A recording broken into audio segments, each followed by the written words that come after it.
আসসালামু আলাইকুম সবাইকে। জীবনে তো কত ধরনের পিঠাই খেয়েছেন, এরকম খেজুরের পিঠা কি কখনো খেয়েছেন?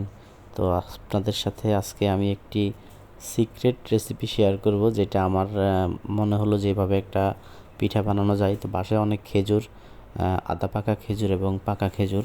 তো ভাবলাম খেজুরগুলো দিয়ে কি করে, পরে খেজুরগুলোকে ধুয়ে পরিষ্কার করে ব্লেন্ড করে নিলাম।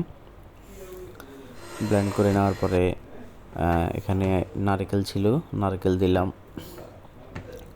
নারকেল দিয়ে একটু নেড়ে চেড়ে নিলাম। তো এখানে বেশ কিছু আইটেমের বাদাম দেব। কাঠবাদাম কুচি কুচি করে নিচ্ছি।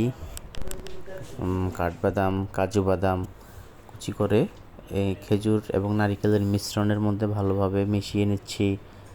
মিশিয়ে নিয়ে এখানে বেশ কিছু চীনাবাদামও দিয়েছি। চীনাবাদাম 3 ধরনের বাদাম হলো। তো আটা দিচ্ছি।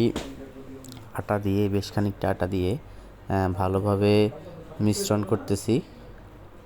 তো আসলে এই রেসিপিটা হঠাৎ আমার মাথায় আসলো যে কিছু একটা করা যায়, কারণ আমরা তালের পিঠা খেয়েছি, কলা দিয়ে আটা দিয়ে খেয়েছি, কাঁঠালের পিঠা, কিন্তু খেজুর দিয়ে এভাবে কেউ করেছে কিনা আমার আসলে জানা নেই। তো বিষয়টা আমার মাথায় আসলো যে করে দেখি কেমন হয়, কারণ অনেক খেজুর ছিল বাসায়। আরব দেশে আসছি, তো খেজুরের পিঠা না খেলে কি হয়।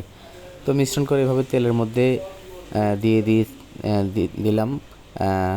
আপনার পেঁয়াজুর মতো অনেকটা দেখতে মনে হচ্ছে। তো আসলে আস্তে আস্তে পিঠাগুলো হইতেছে তেলে ভাজা পিঠা। সম্পূর্ণ খেজুর এবং আটা, বাদাম এবং নারকেল। খেজুরের পরিমাণটাই বেশি, আটা তেমন একটা নাই। 3 ভাগের 1 ভাগ হচ্ছে আটা, বাকিটা সম্পূর্ণ খেজুর এবং নারকেল এবং হচ্ছে 3 ধরনের বাদাম। কোনো চিনি ইউজ করা হয় নাই, সামান্য কিছুটা লবণ। তো দেখতেই পাচ্ছেন